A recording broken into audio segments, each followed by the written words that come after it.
Have you ever wondered how a wind farm might affect your property? For over a decade, I've worked on wind projects from California to Pennsylvania. Along the way, I've learned a few things. You and I have an insatiable appetite for electricity. Our country's energy needs keep expanding, and the solution is hardly this method or that. It's a combination of all the above. My goal is to help you make sense of it all and to see that renewable energies are a viable source and should be part of ultimate solution. Come with me, and we'll look at the issues relative to wind farms and the communities that they serve. This is the Windfarm Guy. Hi, this is Dennis Stout, and thank you for joining me for this episode of the Windfarm Guy. Today we're going to consider how a wind farm might affect your property. Let me first say that leases vary, wind farm companies vary. So I would recommend that you take if you've been approached by a wind farm company, take that lease agreement to an attorney, have them look at it. But I would also say make sure it's an attorney that has wind experience. Honestly, you don't want someone cutting their teeth on you, so you want someone with some experience. But there are three separate times in the life of a wind farm. You have your development time, construction time, and operation time. During that development time, that's when the land is being acquired. That's when the due diligence is being done. The different studies are being done, wildlife studies, and so on. And that's what's happening, getting ready for construction.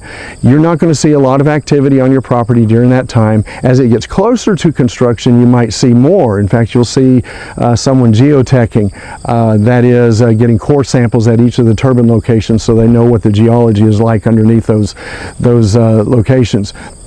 But any reputable wind company will notify you to let you know during development that, hey, we're going to have some people on property doing different things.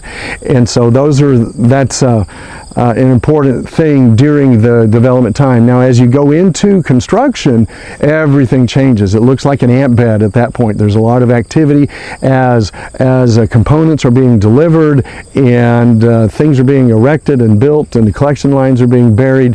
There's a lot of activity going on, and things in your world will have to be adjusted during that time.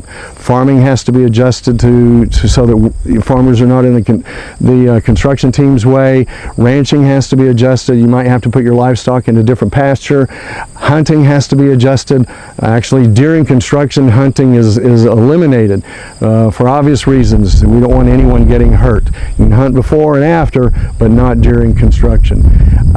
So those are some things that are happening during the construction time. A couple other things I want to point out about just what effect on your land is CRP. That's our USDA's Conservation Reserve Program.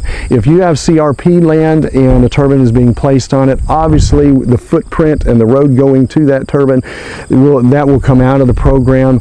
Talk to your local county person about that, and it's generally not a big deal, and the wind companies will compensate you for the land that is taken out of that CRP program. Also, the foundations, they're quite large. The foundations under a wind turbine are large. They're very deep. They dig out, pour this very flat cone with a pedestal coming out, and then it's backfilled. And all you see when the turbine is up, all you see coming out of the ground is that pedestal, and that's what the tower is actually bolted to. And but all of this that backfill, you can still farm that.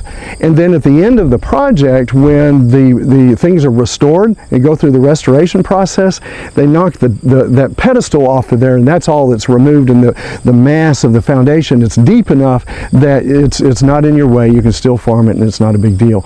Also included in that restoration process, there's lots of roads in the area, and those are all removed, and it's chiseled up and it's restored back to a farmable or whatever it is, ranchable property, unless the landowner wants to keep that road.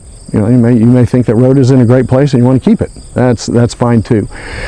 Biggest thing I could share with you is communicate. Communication is a wonderful thing. Most wind companies, especially during that construction time, there's a lot of communication happening between the company and the construction company and the landowner. But if you're not getting the answers that you want, that you need, reach out to them, communicate with them and say, hey, I just wanted to know what's going on. And they're good about sharing information. Maybe they're just busy and not telling you. I hope we've given you some good thoughts as you're considering being a part of a wind farm, because wind is a great part of a healthy energy policy here in the United States. This is Dennis Stout, and I'm the Windfarm Guy. Certainly, I can't speak for what will happen on your property by your wind farm company or its contractors. I suggest that you discuss all of the lease terms with the wind farm company representative and also your attorney.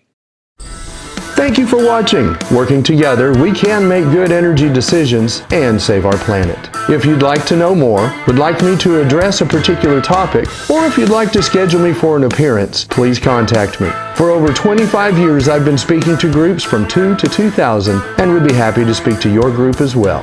I am the Windfarm Guy.